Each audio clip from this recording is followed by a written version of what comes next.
નમસ્કાર. News of Gandhinagar daily headlines today.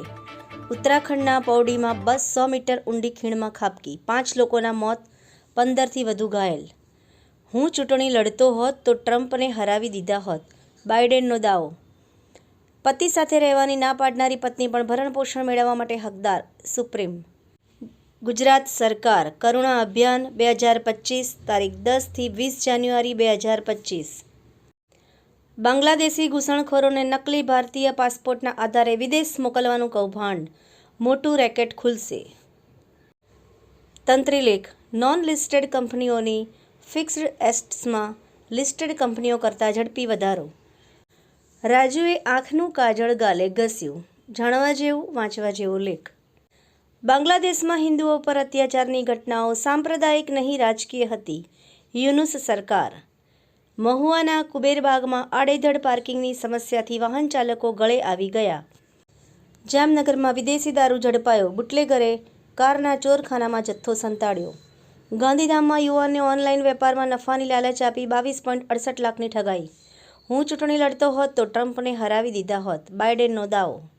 એનોજી સાહિત્ય Sarita group. વિષય: મકર સંક્રાંતિ. એના ઉપર સર્જકોની ખૂબ જ સુંદર વિવિધ સ્વરચિત રચનાઓ. કેશોદમાં તાંત્રિક વિધિના નામે મહિલા સાથે દુષ્કર્મ, ભુવા સામે નોંધાઈ ફરિયાદ. ગારિયાધાર રાજકોટ રૂટ પરની સવારની એસટી બસ બંધ કરતા પ્રવાસીમાં હાલાકી. ચાલો જૂનાગઢ, ચાલો જૂનાગઢ. પારુલ યુનિવર્સિટીના પ્રેસિડેન્ટ દેવાંશુ પટેલને હેમાંગ રાવલનો ખુલ્લો પત્ર. ચૈતન્ય સ્કૂલ લેકાવાડા ગાંધીનગર મુકામે સ્વામી વિવેકાનંદની 162મી જન્મજયંતિ નિમિત્તે મેરેથોન મિની વોક દોડ યોજાઈ. સરકારી હોસ્પિટલમાં હવે સારવારની સાથે સરભરાનો આયામ પણ વિકસાવાયો. ગિરિરાજની પવિત્રતાની જાળવણી, યાત્રિકોની સલામતી અને સગવડના ઉદ્દેશથી કરાર કરાયા. આ વ્યવસ્થામાં અનેક મહાત્માઓ તથા સંઘોના માર્ગદર્શન અને સહકાર છે. મુખ્યમંત્રી શ્રી ભૂપેન્દ્ર પટેલ 28મી all India police golf tournament સમાપન સમારોહમાં ઉપસ્થિત રહ્યા. આભાર મિત્રો. મીનાક્ષી રાવલ, ગાંધીનગર.